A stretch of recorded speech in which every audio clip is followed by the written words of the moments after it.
আসসালামু আলাইকুম রহমতুল্লাহি ওয়া বারাকাতুহু। ভাইজানেরা, আমি একটা আলোচনা আপনাদের সামনে নিয়ে এলাম।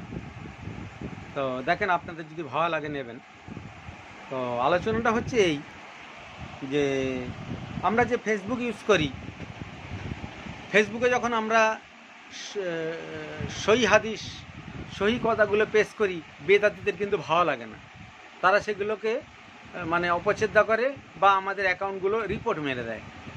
সেই জায়গা থেকে এটা থাকবে, জীবনভর থাকবে।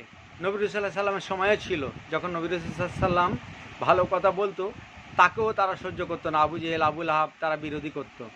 আর ঠিক তাদের বাচ্চারাও এখনও আছে, বুঝছেন, এমন তো করবেই। তো যার জন্যে তারা রিপোর্ট মেরে দেয়। তো সেই রিপোর্টটাকে কিভাবে আপনারা ক্লিয়ার করবেন, এটা একটু দেখে নিন। আসুন আমরা স্ক্রিনে চলে যাই। এলাম। সর্বপ্রথম আপনি এখান থেকে ব্যাকে চলে যান। চলে গিয়ে আপনি আপনার ফেসবুকে ঢুকে পড়ুন।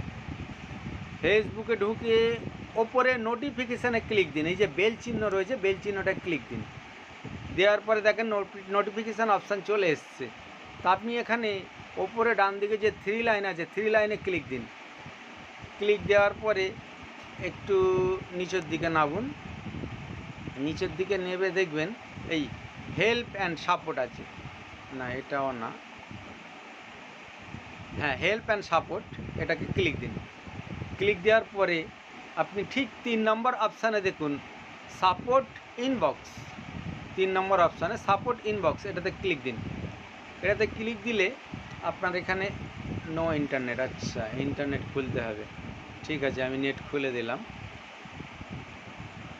ইন্টারনেট খুলে দিলাম। এই সাপোর্ট, এই অ্যাড এসে যায়। ইন্টারনেট খুললেই অ্যাড এসে যায়। তো সাপোর্ট ইনবক্সে ক্লিক দিন। ক্লিক দিলে আপনার এই জায়গাটা খুলে গেল। খুলে গেলে এখানে কি আছে, রিপোর্ট অ্যাবাউট আদার্স। এই রিপোর্ট অ্যাবাউট আদার্সে ক্লিক দিন। ক্লিক দিলে হবে কি, এইটা হচ্ছে রিপোর্ট থাকার জায়গা। যত যে রিপোর্ট মারবে এই জায়গাটা থাকে। তো আমারগুলো সব ডিলিট করেছি বলে আমাকে এখানে নো রিপোর্টস দেখাচ্ছে, সই চিহ্ন দেখাচ্ছে।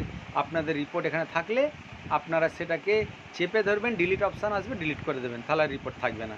আর কারোর কাছে ওই আমাকে একটু স্টিকার সাহায্য করুন বা একটু কমেন্ট সাহায্য করুন এমন বলা লাগবে না। এই জায়গা থেকে রিপোর্টগুলো আপনারা উড়িয়ে দিতে পারবেন। জি, আশা করি বোঝাতে পেরেছি। জাযাকাল্লাহ খায়র। আসসালামু আলাইকুম রহমতুল্লাহ বরকাতুহু।